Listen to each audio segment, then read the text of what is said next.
করেছে, সেই লাইভে বলছে যে ওনারা বলছে যে আমার পিছনে একটা লোক আছে, সাহস থাকলে বল, তার নাম বল, সে কে ব্যক্তি।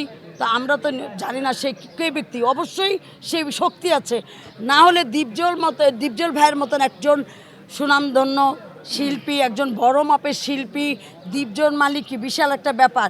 সেই ব্যক্তির নামে একটা মামলা করা, তাকে হেয় করা, তাকে অপমান করা, তার এত বড় সাহস, তার এত বড় কলিজা, পিছনে ব্যাকিং না থাকলে কিভাবে করে ভাইয়া? ইলেকশন হয়েছে, এটা সুস্থ নির্বাচন হয়েছে এবং নিপুণ এটা মেনে নিয়েছে। মেনে নেওয়ার পরও সে কেন এটা কোর্টে আপিল করলো, আমি এটা আমার ব্রেনে আসে না। উনি কেন করলো, কার বুদ্ধিতে করেছে, এটাও আমি জানি না। তো আমার কথা হলো, আপনাদের মাধ্যমে আমি তার দৃষ্টি আকর্ষণ করে বলছি যে আপু, তুমি আমাদের বয়সে অনেক ছোট এবং জুনিয়র, অনেক জুনিয়র, তুমি অনেক পরে এসেছো। তো তোমাকে আমি বলছি বোন, দুইটা বছর দীপজল ভাইকে কাজ করতে দাও। পাশাপাশি আমরা যে শিল্পীগুলো বসা, আমরাও একটু কাজ করি। 4 বছর তো আমরা কাজ করতে পারি নাই তোমার আর জাহিদের প্রবলেমে। তো আমরা এখন কাজ করতে চাচ্ছি, আমরা কাজে একটু ব্যস্ত হতে চাচ্ছি। তো এই কাজগুলো আমাদের কাছ থেকে নিয়ে যেও না, আর আমাদের পেটে তুমি লাথি দিও না বোন। তোমাকে বলছি, তুমি এসব কাজ বন্ধ করে শিল্পীদের বাঁচতে দাও, আর শিল্পীদের সম্মানের জায়গাটা তুমি হেও করো না। এটাই তোমার কাছে আমার চাওয়া বোন। 2টা বছর চোখের পলকে চলে যাবে, যদি তুমি আমাদের পাশে, দীপজল ভাইয়ের পাশে থেকে যদি আমাদের হেল্প করো, কাজ করো, আবার 2 বছর পরে তুমি নির্বাচন করো, কোনো সমস্যা নাই। তুমি যদি ভালো করে থাকো, আবার পাশ করবা, আবার ক্ষমতায় ওই চেয়ারটায় তুমি বসবা। এতটা বিক্ষোভ, মানুষ যখন দেয়ালে পা ঠেকে যায় তখন মানুষ হয়তো, আর না হয়তো মানুষ পাগল হয়ে যায়। তো আমাদের তো পরিবার আছে, তাই না? উনি ইলেকশনটা মেনে নিল, আমেরিকায় চলে গেল, জয়ের মালা পরায় দিল। আমরাও একটু কাজে আসতেছি, কাজ করতে পারতেছি, বা কাজে আমাদের কথা চলতেছে পরিচালকদের সাথে, আর্টিস্টের সাথে। তো শুটিংয়ের ব্যাপারটা তো আপনারা জানেন।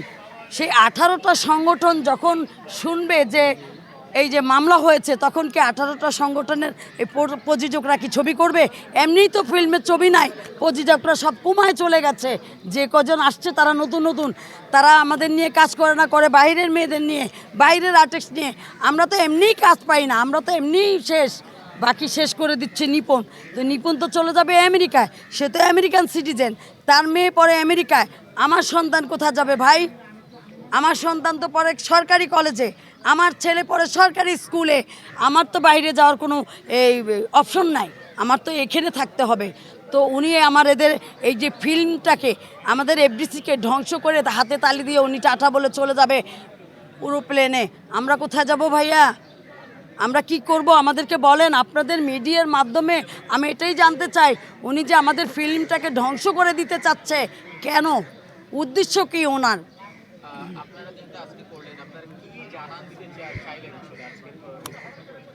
আমরা তাকে হুঁশিয়ার করে দিচ্ছি যে যেটা উনি করছে, কার বুদ্ধিতে করছে, কার জন্য করছে, এটা আমি জানি না। তবে মেয়েটা খুব ভালো, ওর সাথে আমি অনেকবার কথা বলেছি, মন মানসিকতা সবই ভালো, তার কথা বলার ঢং সব কিছু ঠিক আছে। আমার কথা হলো, তুমি কান পরামর্শ কেন শুনবা? ওর ব্রেনটা নষ্ট করে দিচ্ছে ওর পিছনের মানুষগুলো। তারা কারা সেইটাই তো আমি জানতে চাই। উনি যে একটা লাইফ আর বলেন, আর ওই যে গদিটা, ওই গদিটার ভিতরে কি আছে? আমরা তো এই 40 বছরে কিছুই পাই না গদিতে, শুধু পেয়েছি আদর, স্নেহ, ভালোবাসা এই গদিতে। কিন্তু ওনারা আসার পরে ওই গদি নিয়ে কারাকারি কি আছে ভাই গদিতে? আপনাদের মাধ্যমে আমি এটা জানতে চাই।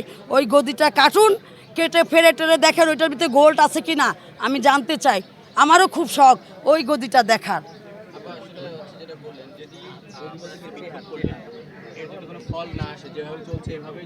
হ্যাঁ, আমারও কথা সেটা। আমি চাই নিপুণ আসুক, এই মামলা টামলা বন্ধ করুক, দীপজল পায়ের পাশে থাকে, আমাদেরকে হেল্প করুক, আমাদেরকে নিপুণ কাজ দিক, নিপুণও ছবি বানাক। আমরা শিল্পীরা কাজ করে একাত্র হয়ে 2 বছর আমরা কাজ করি, মানুষও দেখুক নিপুণ কাজ করতেছে, নিপুণ আরও ছবি পাবে। নিপুণ তো নিজেকেও ধ্বংস করতেছে, আমাদেরকেও শেষ করে ফেলছে ভাইয়া। আমরা শিল্পীরা বাঁচতে চাই, আমাদের তো আমেরিকা যাওয়ার সৌভাগ্য হবে না ভাইয়া, কারণ ওই আমেরিকান এমবিসির গেটে আমরা কোনোদিন যেতে পারবো না, আমাদের সেই কপাল নিয়ে জন্মায় নাই ভাইয়া। তো আমাদের তো এদেশে থাকতে হবে, আমাদের ছেলেমেয়েরা সরকারি স্কুল কলেজে পড়বে। যারা যারা পেয়েছে তারা লাইভে এসে ওটা ভিডিও করছে এবং অডিও করেছে, অলরেডি তারা ছেড়ে দিয়েছে, অলরেডি তারা বলছে ওটা আপনারা পেয়ে যাবেন লাইভে। আর দীপজল ভাই টাকা দিলে একটি ভোটও নিপুণ পেত না।